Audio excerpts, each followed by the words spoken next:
I just couldn't imagine being a teenager at the time of your life. You're going through so many changes.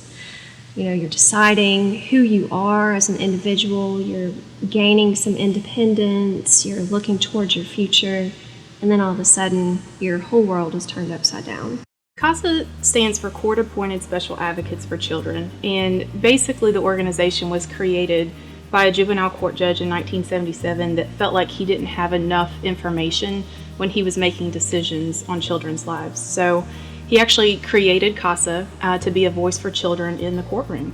The juvenile justice, or the justice system as a whole, was structured to do just that, provide justice. And oftentimes the people who need justice the most are the ones who lose their voice through this process.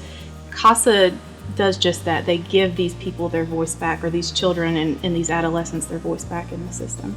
The CASA brings a perspective that is unbiased. They really are focused on the child, and typically they're the one that has spent the most time with the child outside of the foster parent. But our CASA volunteers are able to bring a lot of knowledge.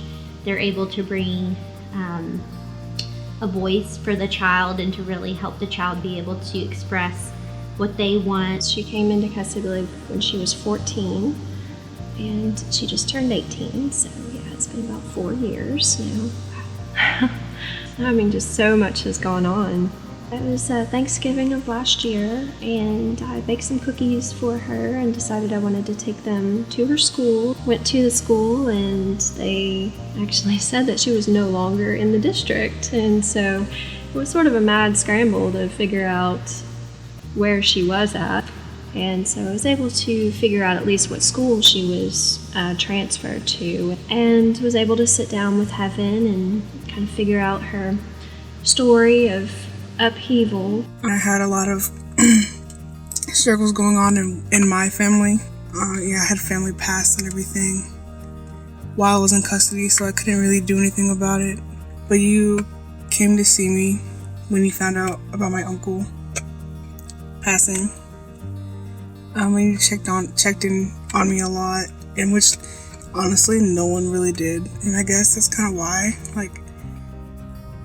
I trust you so much, because you were one of the only ones who I kind of connected with and wanted to see, instead of, didn't even want to get out of bed to get ready. I appreciate that, you were kind of a support for me. I honestly feel like the stuff you said helped me in those meetings too, where they ask how she's doing and what your recommendations are. They helped me a lot. Candace was very quickly able to build a rapport with Heaven.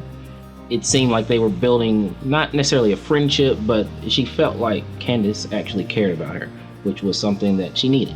Heaven she's on her 4th foster home, 3rd school, so there's so many changes in home life. You lose all of your friends. Every time she's moved, she's basically had to restart with all of her possessions. But she's so resilient. She has future plans. She's excited about them. Through the process, it's been really fun to see her when she came into custody. She was so quiet. She was so shy and quiet. And now it's been great to see her voice actually come out, and it's been really, really fantastic to see. That's one of the things that with Heaven and Candace that is so powerful, is that she not only helped give Heaven hope, but she also helped empower her voice. You could just see that Heaven really trusted her, and she would talk to her and they would laugh and smile together, and I could really tell that Candace was giving her the attention that she really needed and had lacked. I'm really proud of her just proud of her. It felt easy to tell you that when things weren't wrong or when things were okay. CASA is a necessary program for the community because there's no other program out there like this. We are the only nonprofit that provides this service to the court, and we provide this service free of charge to the court system, to the children, and to the families. We as a community need to come together to love and support these kids in foster care. Currently, Nashville CASA is serving 205 children as of today. Usually throughout the year, we serve around 300 to 350 children per year. In Nashville right now, there are approximately 600 children in foster care. That's really our hope, is that we could serve all of those children.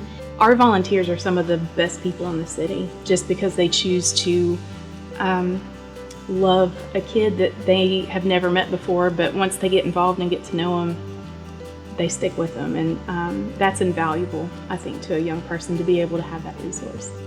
They are mentors for the children. They do so many wonderful things.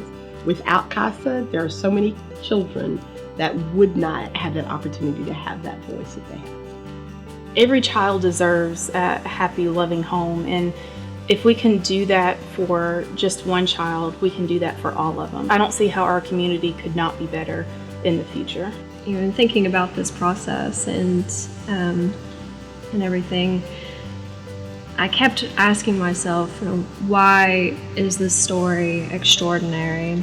I don't feel like anything I have done is extraordinary, but I realized that just by doing something, just by being there occasionally, it's extraordinary to somebody else.